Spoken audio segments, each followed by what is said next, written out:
রোজা হলো গাছের ডালের মতন। কেউ যেমন রোজা থাকবো, তার সামনে একজন কইব সুদ খাইবি, সে বলবে আনা সায়েম, আমি রোজাদার। ঘুষ খাইবি, আনা সায়েম, আমি রোজাদার। মিথ্যা বলবি, আনা সায়েম, আমি রোজাদার। চুরি করবি, আনা সায়েম, আমি রোজাদার। জিনা করবি, আনা সায়েম, আমি রোজাদার। ঘুষ খাবি, আনা সায়েম, আমি রোজাদার। মুনাফিকি করবি, আনা সায়েম, আমি রোজাদার। মা বাবাকে কষ্ট দিবি, আনা সায়েম, আমি রোজাদার। তার সামনে যত পাপ আসুক, এই পাপ কাজের সামনে রোজাটা ডাল হয়ে দাঁড়ায়া পাপ কাজকে ফিরাই দিবি। আল্লাহ রাব্বুল আলামিন বলেছেন ফামান শাহিদা মিনকুমুশ শাহরা ফালইয়াসুম। যখন তোমাদের মাঝে রমজান মাস আসবে, রোজার মাস আসবে, তোমরা যখন রোজার মাস আসবে তোমরা রোজা রাখবা। জবানটা খুলে বলুন রোজার মাসের নাম কি? আরো জোরে বলুন, আরো জোরে বলুন। রমজান মাস হলো আরবি 12 মাসের একটা মাস। বন্ধুগণ, আমার নবী আপনার নবী বলেছেন মান সামা রমাদানা ঈমানা ওয়া ইহতিসাবা। কই যান? ডরাইতেছেন নাকি তা? আইন কিন্তু কই দিলাম। আজকে ওয়াজ হইব, আজকে ওয়াজ হইব, আওয়াজ হইব। ওয়াশ হইব, বিদ্যালয় রে ওয়াশ হইব। আজকে কারো ছাড় হইতো না, কথা ঠিক কিনা? পুরা মাথা এনে মনে করে ফেলাইছে। এতদিন তো আমরা একটু কাল্পনিক বলতাম, খারাপ ভিতরে মনে ভালো গেছে না, দেখি যে মাগ্য বালার তো না, উলি আল্লাহর মাজারে ধরছে, খোদার গজব নেমে আইতেছে। দেখবে দুই দিন পরে কামরা কামি রক্তের বন্যা হইব এই বাংলাদেশে। এটা হলো খোদার আল্লাহর গজবটা যে পড়বে এই জন্য, কথা ঠিক কিনা?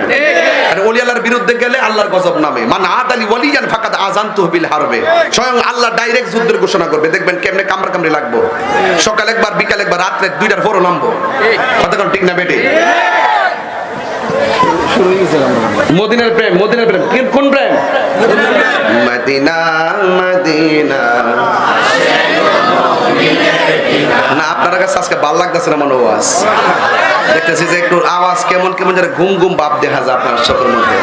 এই যে এই যে উঠতেছেন, এই যে ছোট ফুলারা উঠছে না, এ উঠছে, হে উঠছে গেলে গিয়া বউ কইছি সারা সারে সারে সারে দে এর বাপে মনে বুঝতেছে। মদিনা মদিনা আসে মুমিনের ঠিকানা, বলো দিদার চেয়ে দিদার চেয়ে কাঁদো তোমরা, ও না নবীর দিবানা। মদিনা মদিনা আসে মুমিনের ঠিকানা, বলুন মদিনা মদিনা আসে মুমিনের ঠিকানায়। জালালউদ্দিন সুয়ুতি ৭৫ বার দেখলো নবী। জালালউদ্দিন সুয়ুতি ৭৫ বার দেখলো নবী। জি এত বার দেখিয়া নবী, এত বার দেখিয়া নবী, জালা তাহার মিটে না। মদিনা না আসে মুমিনের ঠিকানা, বলুন মদিনা মদিনা আসে মুমিনের ঠিকানায়। নবীর প্রিয় সাহাবী হযরত আবু বকর সিদ্দিক, প্রিয় সাহাবী হযরত আবু বকর সিদ্দিক, ভালোবেসে শুইল পাশে, ভালোবেসে শুইল পাশে, যায়া দেখো মদিনা মদিনা মদিনা আসে গো মুমিনের ঠিকানা, বলো মদিনা মদিনা আসে গো মুমিনের। দিদার চেয়ে কাঁদো তোমরা, দিদার চেয়ে কাঁদো তোমরা, হো না নবীর দিবানা। মদিনা মদিনা আসে গো মুমিনের ঠিকানা। জোরে জোরে কি আল্লাহু আকবার বলা যাবে না? হাই রে ও আমার হবিগঞ্জের বন্ধু, রোজা ফরজ করেছে কে? আমার নবী বলে মান সামা রমাদানা ঈমানা ওয়া ইহতিসাবা গুফিরা লাহু মা তাকাদ্দামা মিন যামবিহি ওয়া মা তাআখার। রাসূল বলেন যারা ঈমানের সাথে সওয়াবের নিয়তে রমজানের রোজা রাখবে, আমার আল্লাহ তার পূর্বের পরের সব গুনাহ মাফ করে দিবে। আল্লাহু আকবার। আমার পোলাপান্ডি কই, পোলাপান্ডি এবার রোজা হবে তো ইনশাআল্লাহ, দলে দলে তারাবি হবে তো ইনশাআল্লাহ। মারহাবা কর মারহাবা। এবার শবে বরাত কিন্তু এবার বাংলাদেশের সবচেয়ে আনন্দ এবং মহব্বতের সাথে পালিত হয়েছে, কথা কোন ঠিক কিনা? ওরা বলছিল হালুয়া খাওয়া যাবে না, ওরা বলছিল হালুয়া রুটি খাওয়া বেদাত, এবার ঘরে ঘরে হালুয়া ছিল, রুটি ছিল, সেমাই ছিল, পায়েস ছিল, গরু ছিল, মুরগি ছিল, সুন্দর, কথা কোন ঠিক কিনা?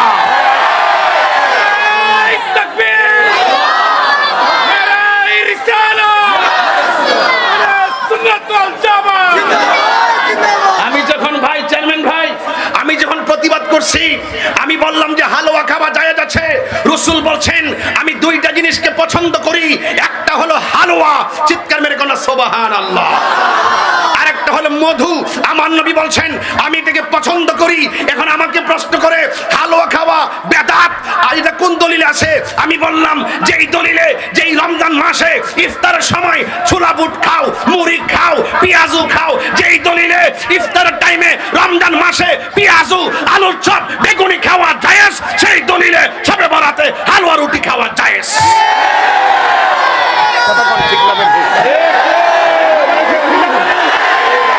আমরা মোল্লার কথা শুনবো না।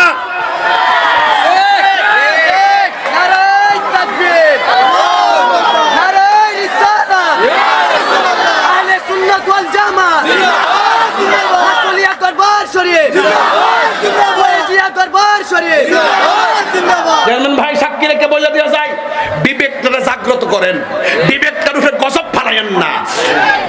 আরবি মাসের মুহরমে খাইলেন পায়েস, ফতুয়া নাই। সফরে খাইলেন পায়েস, হালুয়া, ফতুয়া নাই। এরপরে রজবে খাইলেন, সরি, রবিউল আউয়াল, রবিউল সানি, জামাদুল আউয়াল, জামাদুল সানি, রজব, রমজান, শাওয়াল, জিলকদ, জিলহজ, সব মাসে হালুয়া খাইলেন, ফতুয়া নাই। শুধু এক রাত এটা বেদাত হবে কেন? ঠিক, তাহলে বুঝতে হবে ডাল মে কুছ কালা है। আমরা খাবো বিরিয়ানি, তোমাদের হবে চুলকানি। তোমরা দেখবা আগামীতে ঘরে ঘরে, আমি তো ঘোষণা দিছি আগামীতে শবে বরাতে আমার বাড়ির প্রোগ্রাম দিয়ে দিছি, বলছি যে পায়েস খাওয়াবো, হালুয়া খাওয়াবো, রুটি খাওয়াবো, এরপর বিশেষ ইবাদত করব, সবার দলে দলে নিয়ে গুরুস্থান মার কবর জিয়ারত করব, এরপরে সেহরি খাওয়ায় পরের দিন রোজা রাখবো ইনশাআল্লাহ। রাজি আছেন কিনা বলেন? রাগ তুলবেন না, মনে করেন যে আমি সব বাদ দালাইছি, আমি একটা বাপ ধরছি, কিন্তু ঈমান আকীদার ক্ষেত্রে আমি কোনো সান্দরে ছাড় দেই না। অকরে অত বড় হুজুর, মাইজলা হুজুর, সুডু হুজুর, আমার নবীর বিরুদ্ধে কথা কইবেন আর আমি তাহিরে আপনাকে সুমা দিব, এও আবার হবিগঞ্জের জমিন। আমি শুনছি কেডানে কিনে কাগজ টাগজ দিচ্ছে জেলা অফিসের স্যারের কাছে, তাহির হিসাবে আয় থাকতো না, বন্ধ করে দিব।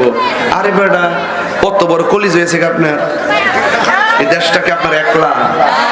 ও আমরা নামই নাই দিকে মাঠটা ফাঁকা ফাঁকা বুঝতেছে, নামলে পলাইবার সুযোগ পাইবেন নি সোনার চান্দু।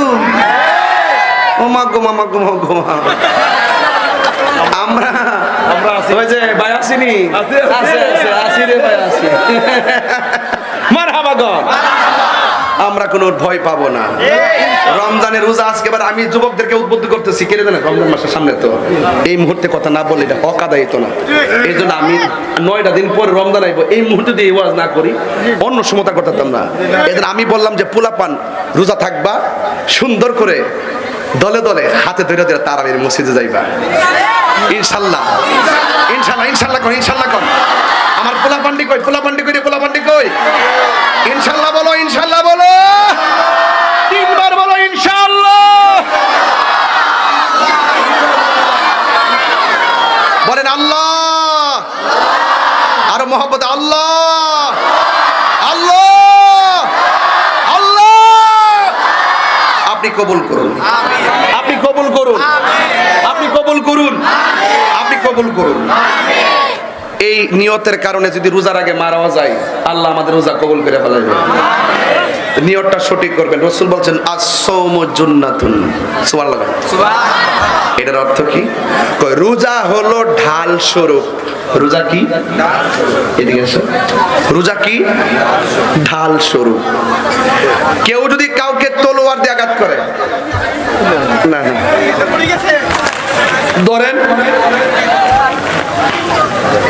মনে করেন এটা ধরেন না, কষ্ট নিয়েন না, আমারটা মাথা হ্যাঁ বাড়ি দেন, আনন্দ এটা দেন দেন না, এই যে ডাল ডাল আঘাতটা কি দিয়ে ফিরিলাম দেন না, এটার নাম রোজা। শুধুমাত্র সেহরি খাইছেন, ইফতার করছেন, এটার নাম রোজা না, এটার নাম রোজা হলো গাছের ডালের মতন। কেউ যখন রোজা থাকবো তার সামনে একজন কইব সুদ খাইবি, সে বলবে আনা সায়েম, আমি রোজাদার। ঘুষ খাইবি, আনা সায়েম, আমি রোজাদার। মিথ্যা বলবি, আনা সায়েম, আমি রোজাদার। চুরি করবি, আনা সায়েম, আমি রোজাদার। জিনা করবি, আনা সায়েম, আমি রোজাদার। ঘুষ খাবি, আনা সায়েম, আমি রোজাদার। মুনাফিকি করবি, আনা সায়েম, আমি রোজাদার। মা বাবাকে কষ্ট দিবি, আনা সায়েম, আমি রোজাদার। তার সামনে যত পাপ আসো, এই পাপ কাজের সামনে রোজাটা ডাল হয়ে দাঁড়ায়া পাপ কাজকে ফিরাই দিবি। বহুত কিছু আছে, চোখের রোজা আছে, হাতের রোজা আছে, পায়ের রোজা আছে, সর্বঙ্গ আছে। আপনার টাকা আছে 7.5 ভরি স্বর্ণ অথবা 52.5 তোলা রূপা, নাকি আপনার যদি মালিকানায় থাকে অথবা সেই পরিমাণ সম্পদ থাকলে আপনাকে যাকাত দিতে হবে। তখন আমার দেহের ভিতরে একটা কিডনি আছে না নাই? আছে। একটা না দুইটা? দাম কত হইব চেয়ারম্যান ভাই? অনেক। ধরেন না 10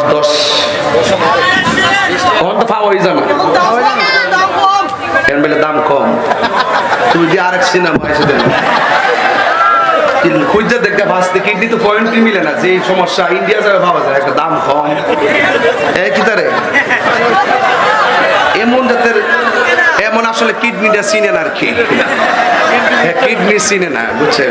আমি বলছি তোমার কথা বুঝছি, হ্যাঁ বুঝছে না, নতুন নতুন। এবার কি আপনাদেরকে খারাপ লাগতেছে নাকি? ওয়াজ কিন্তু এখনো ঢুকি নাই, ভূমিকায় আসি যে মারহাবা কোন হ্যাঁ যে কইলো কিডনি বলে হস্তা, আমি এটা জিনিসটা বুঝছি না। আমার কাছে যোগাযোগ করিস, ব্যবসাটা করুন তোর। আমার 2টা কিডনি আছে না নাই? দাম কত? 20 লাখ ধরেন না, 20 লাখ ধর থেকে 10 বিতে টিয়া লাগবো, মনে মনে দলে টিয়া লাগবো, লাগতে হের মতন দাম নাই, এটা কইবে। 2টা কিডনির দাম কত? 2টা বাল্ব আছে 2 পাশে, দাম কত? 20 লাখ ধরেন না, 20 লাখ 20 কত? এই বডিটার ভিতরে যে রক্ত আছে সবটি ফালাই দিয়ে লন না কিনি, অনেক টাকা লাগবে না? আচ্ছা, অল বডির মধ্যে আল্লাহ অনেক সম্পদ দিছে, একটা অঙ্গ গেলে বোঝা যায় এটার দাম কত। আরে বান্দা রে, ও বান্দা, শুধু শুকরিয়া আদায় কর যে জান সালামত বড় নিয়ামত আল্লাহ যে সুস্থ রাখছে। এ যুবক ভাইরা আমার, অল বডি যে সম্পদগুলো আছে, সম্পদগুলোর মালিক কেডা? আল্লাহ। দিছে কেডা? আল্লাহ। আচ্ছা, এখন সম্পদ টাকা যদি দেয়, টাকার মালিক বানাইলে আল্লাহ কয় যাকাত দাও, কিন্তু অল বডির যে এত মাল আল্লাহ দিল, এটিরও যাকাত আছে। এটির যাকাত হইল রোজা। এটির যাকাত কি? রোজা। তাহলে কেউ যদি প্রশ্ন করে দেহের যাকাত কি? রোজা। কোন দেহের যাকাত কি? রোজা। শিখেন না দেহের যাকাত কি? রোজা। তা আমাদের দেহের যাকাত দিতে হবে না? মারহাবা, জোরে বল মারহাবা। ফামুসাইমাতু ইয়াবইনদাল্লাহি মিন রিহিল মিসকে। আমার নবী, আপনার নবী বলে, যারা রমজান মাসে রোজা রাখে তার মুখের মধ্যে দুর্গন্ধ হয় কি হয় না? সারাদিন না খাওয়ার কারণে বিকালবেলা দেখবেন মুখের মধ্যে দুর্গন্ধ হয়। আল্লাহর হাবিব বলেন, রোজাদারের মুখের দুর্গন্ধ আমার আল্লাহর কাছে মেশকে আম্বর চাইতে আরো সুগন্ধ লাগে। আল্লাহু আকবার। হ্যাঁ যুবক ভাইয়ের আমার, শুধুমাত্র তাই নয়, আমার নবী বলেন ইসসাইমে ফারহাতান, রোজাদারের জন্য 2টা আনন্দ। কয়টা? যাই বই থাক লরিস না। আজকে এই ওয়াজটা পুরো প্যাকেজটা না নিলে তুমি বুঝবা না রোজার ওয়াজ। ফুল প্যাকেজ নিবা, এখন থেকে ওয়াদা করবা আমরা রোজা রাখবো ইনশাআল্লাহ। কোন কেন লিসসাইমে ফারহাতান, রোজাদারের জন্য কয়টা আনন্দ? 2টা আনন্দ। ইয়া রাসূলুল্লাহ, নবী গো আপনি বলেন না কোন কোন সময় রোজাদারের জন্য আনন্দ? আমার নবী আপনার নবী বলেন একটা হলো ইফতারের সময়। এবার প্রশ্ন করবেন, ও তাহিরি হুজুর, ইফতারের সময় আনন্দ এটা কেমনে? সারাদিন রোজা রাখার পরে আমরা তো অনেক ক্লান্ত থেকে, এটা আবার আনন্দ হবে কেমনে? আল্লাহু আকবার। আমার নবী আপনার নবী বলে গো, ও সাহাবায়ে কেরাম, আমার উম্মত যখন ইফতার নিয়ে বসে যায়, ইফতার নিয়ে বসে যাওয়ার পরে সামনে শরবত আছে না নাই? পানি আছে না নাই? পেঁয়াজু আছে না নাই? বেগুনি আছে না নাই? বুট চনা আছে না নাই? সব ফল ফলাদি প্রায় 10-12 প্রকার আইটেম নিয়ে আপনি বসে গেছেন। এই বসে যাওয়ার সময় সামনে পানি আছে, তখন আমার আল্লাহ ফেরেশতাদেরকে ডাক দিয়ে বলে, ও ফেরেশতারা, আমার বান্দারা এখানে কি করে? খুব মনোযোগ দিবেন ভাইরা, আমার দিলটা নরম করে দিবেন। আল্লাহ ডাক দিয়ে বলবেন, ও ফেরেশতারা, আমার বান্দারা কি করে? কয় তারা ইফতার নিয়ে বসে গেছে। নারে তাকবীর, নারে রিসালাত। সভাপতি মহোদয়ের আগমন, সভাপতি মহোদয়ের আগমন, আল্লামা মাহমুদ রহমান চিশতি হুজুরের আগমন। সকলে বলেন মারহাবা। সকলে আওয়াজ করেন আল্লাহু আকবার। হায়াতের মালিক কে? এই জন্য লিসাইমে ফারহাতান, রোজাদারের জন্য দুইটা আনন্দ। মোহাব্বতে কন্যা আল্লাহু আকবার। ইফতারের সময় আল্লাহ ডাক দিয়ে বলবে, ফেরেশতারা দেখ, আমার বান্দারা ইফতার নিয়ে বসে আছে, তাদের গলা শুকিয়ে গেছে কিন্তু পানি পান করে না, পেটের মধ্যে খাবার নাই কিন্তু তারা খাবার খায় না। আমি আল্লাহর ডরে ওরা খায় না। আল্লাহ বলবেন কেন খায় না? কয় তোমার ডরে। আল্লাহ বলবে, ও ফেরেশতারা, এই বান্দাগুলো আমার দেখছেনি? কয় না। তখন আল্লাহ রাব্বুল আলামিন ওই আয়াতটা স্মরণ করিয়ে দিবেন, ওয়া ইয ক্বালা রাব্বুকা লিল মালাইকাতি ইন্নী জাইলুন ফিল আরদি খলিফা। আমি বলেছিলাম দুনিয়াতে প্রতিনিধি পাঠাবো, তোমরা বলেছিলে তারা গিয়ে দুনিয়াতে গিয়ে মারামারি করবে, কাটাকাটি করবে। আমি আল্লাহ রাব্বুল আলামিন বলেছিলাম, ক্বালা ইন্নী আ'লামু মা লা তা'লামুন, আমি আল্লাহ যাহা জানি তোমরা তা জানো, তোমরা তা জানো না। এখন তাকে দেখো, আমার বান্দার সামনে খাবার আছে, খায় না, আমার বান্দার সামনে পানি আছে, পান করে না। ও ফেরেশতারা, তোমরা সাক্ষী থাকো, আমি আল্লাহ রাব্বুল আলামিন এই সময়টার ভিতরে রোজাদারের জীবনের গুনাহগুলো আমি আল্লাহ মাফ করে দিব। গুনাহ মাফের মালিক কে? এরপর আরেকটা আনন্দ হলো ইনদা লিকায়ে রাব্বিহি, হাশরের ময়দান যেদিন কায়েম হবে, যেই দিন মানুষ নাফসি নাফসি বলে কাঁদবে, ওই কঠিন মুসিবতে আল্লাহর ছায়া বিনে যেদিন ছায়া থাকবে না, ওই কঠিন মুসিবতে মানুষ আল্লাহর কাছে পানি চাইবো। আল্লাহ রাব্বুল আলামিন কাউকে পানি দিবেন জাহান্নামের পুজের পানি, আবার কাউকে পানি দিবেন জান্নাতের পানি। এমন একটা পানি দিবেন, সাকাহুম রাব্বুহুম শারাবান তুরা, এমন একটা পানি দিবে যেই পানিটা এক ফোঁটা পান করলে জিন্দেগিতে আর পানি তৃষ্ণা লাগবে না। জোরে বলেন সুবহানাল্লাহ। এই জন্য আমার যুবক ভাইরা, হাশরের ময়দানে মানুষ দুই ভাগে বিভক্ত। একদল পাইবে জাহান্নামের পুজের পানি, আরেক দলকে আমার আল্লাহ হাউজে কাউসারের পানি দিবে। আল্লাহু আকবার না। হাউজে কাউসারটা যে কেমন আপনারা তো অনেকে জানেন না। হাউজে কাউসারের পানিটা দুধের চাইতে সাদা, মধুর চাইতে মিষ্টি। এই নদীর মধ্যে যেই পানিগুলো আছে বরফের চাইতে স্বচ্ছ। আবার এই নদীর মধ্যে আমার আল্লাহ ঢেউ দিবেন, এই ঢেউগুলো আমার আল্লাহ মণি মুক্তা দিয়ে বানিয়েছেন। এই নদীর মধ্যে দুইটা পার আছে। দুনিয়ার নদীর মধ্যে যেমন দুইটা পার আছে, ওই নদীর মধ্যে দুইটা পার আছে।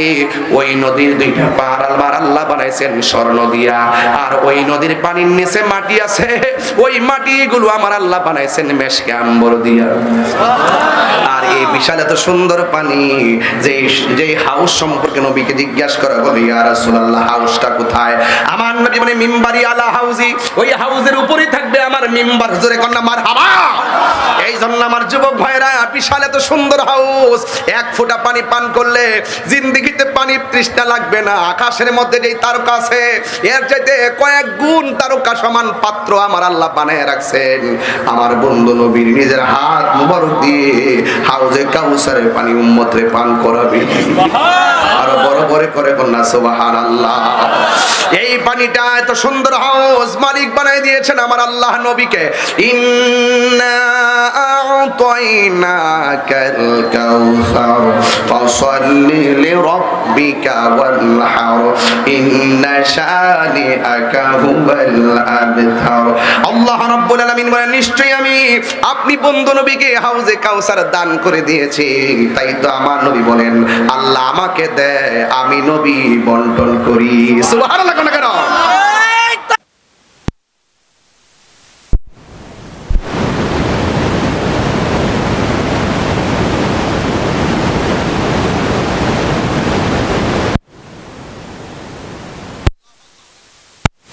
এই রোজার দরকার আছে না নাই? এই জন্য আমার যুবক ভাইরা আওয়াজ করতে হবে এখন, রোজাদারের জন্য কয়টা আনন্দ? আরো বড় করে কয়টা আনন্দ? তাহলে ইফতারের সময় আমরা ইফতার করব আলাদা আলাদা নাকি পরিবারের সবাইকে নিয়ে? ইফতারের মজা কিন্তু আগের মতো নাই। আছে? কেন নাই জানেন? সেহরির মজাও আগের মতো নাই। কেন নাই জানেন? সেহরির সময় দেখবেন ওই রাতের বেলায় যে রান্না করে রাখে খায়, অসুবিধা নাই, কিন্তু আগের অনেক মজা ছিল। আগের সেহরিটা রান্না করতো আমার মা। ওই মা যখন রান্না করতো চুলার মধ্যে আগুন দিয়ে পাত্র পাতিল বসাইতো, রান্না চলতেছে আর চুলার পারেই তাহাজ্জুদের নামাজের টাইমে নামাজের মুসল্লাটা বিছাইয়া তাহাজ্জুদের নামাজ পড়ে সেই ভাতগুলো রান্না করতো, সেই তরকারিগুলো রান্না করতো, দইগুলো বসাতো মাটির পাতিলে। সেই দিনের সেহরি অনেক স্বাদ লাগতো, কারণ এখন সেহরিগুলো আগের মতো আর লাগে না। কেন লাগে না? মা নাই তো, সেই মায়ের মমতার রান্না নাই। ইফতার সময় দেখবেন এখন আর আগের মতো লাগে না। ইফতার হলে কি করে? ওই রুমে পাঠায় দিয়ে আলাদা প্লেট করে, ওই রুমে পাঠায় আলাদা করে, উপরে পাঠায় আলাদা করে, আলাদা আলাদা প্লেটে ইফতার হয়ে গেছে। খবরদার, এখন থেকে আলাদা প্লেট হবে না। এই মাসুলিয়ার পোলাপান, আজকে হবিগঞ্জের পোলাপান, ওয়াদা করো আমরা ইফতার করব, প্রয়োজনে সবগুলো ইফতার একটা বলের মধ্যে নিব, নিয়ে এটা মাখবো, মা বাবা ভাই বোন সন্তান সন্ততি সকলকে নিয়ে আমরা একসঙ্গে ইফতার করবো ইনশাআল্লাহ। আমার সঙ্গে যুবকরা কি রাজি আছেন? আমার মনে হয় যুবক যদি প্রত্যেকটা যুবক ঘরে নেতৃত্ব দেয়, আশা করি ইফতার সংস্কার পাল্টে যাবে। কথা বলেন ঠিক কিনা? আবার আরেকটা কথা হলো, ইফতার নিয়ে বসবেন, খবরদার এই ছবিটা ফেসবুকে দিবেন না। আপনি হয়তো এত সাদের ইফতার করছেন, আপনার সুযোগ আছে। এই ইফতারগুলো যখন ফেসবুকের পাতায় একজন নন ইফতারি তার তৌফিক নাই এমন মানুষের চোখে গেলে তার মনটা খারাপ হবে। কথা বলেন ঠিক না বেঠে? যুবক মনে থাকবে ইনশাআল্লাহ, মনে থাকবে ইনশাআল্লাহ। তাহলে এই ইফতার আমরা করব সকলকে নিয়ে, আমরা আলাদা আলাদা নয়, একসাথে করব। একসাথে করলে এটা বরকত আছে। আরেকটা হলো মা ইফতার রান্না করে, আবার দেখা যায় আমরা আলাদা রুমে বসে খেয়ে ফেলি। এটা করবেন না। মাকে সাথে নিয়ে খাবেন, মার ইফতারটা নিশ্চিত করবেন, মায়ের হাতের খাবারটা নিশ্চিত করবেন। কথা বলেন ঠিক না বেটে? বাধ্য করা হারাম। কোনটা? বিয়ের বাড়িতে ইফতার। আবার এখানে হুজুর একটা সুন্দর সমসাময়িক গুরুত্বপূর্ণ কথা বলেছেন যে মাইয়া যখন বিয়ে করে, যুবক পোলাপানটি কই? আতল এক আজকে থেকে ওয়াদা। অনেক সময় দেখা যায় পোলাপান যখন বিয়ে করে, রমজানের আগে বিয়ে করছে, রমজান না আসলে বইয়াতে শ্বশুর বাড়ির থেকে যদি ইফতার বাড়াইতো 3 গাড়ি। এগুলো চলবে না, এগুলো চলবে না, এগুলো কি? এগুলো চলবে না, খবরদার। এইভাবে কিন্তু অনেক সময় দেখা যায় অনেক সংসার কিন্তু ভেঙে যাচ্ছে। কথা বলেন ঠিক কিনা? এটা উচিত নয়। কথা বলেন ঠিক কিনা? এই সংস্কৃতি থেকে আমাদেরকে বেরিয়ে আসতে হবে। মনে থাকবে ইনশাআল্লাহ, মনে থাকবে ইনশাআল্লাহ। ছেলার তোমরা বুঝবা, যেই মেয়েটাকে বিয়ে করে এনেছো সে তোমার স্ত্রী। তার বাপরে যদি আমি চাপ দেই, তার বাবার কষ্ট পাওয়া মানে কি তোমার শ্বশুরের কষ্ট পাওয়া। আমরা একজন আরেকজনের সঙ্গে ভালোবাসা ভাগ করে নিব, কিন্তু আমরা কখনো কোনো ধরনের চাপ প্রয়োগ করে আমরা এমন কাজ করব না যে কাজের দ্বারা অশান্তি সৃষ্টি হয় এবং সামাজিকভাবে অবক্ষয় ডেকে আসে। কথা বলেন ঠিক কিনা? মনে থাকবে ইনশাআল্লাহ। আমার মনে হয় আজকের যুবকরা রমজানের ওয়াজ খুব ভালো করে বুঝতেছে। তবে আরেকটা কথা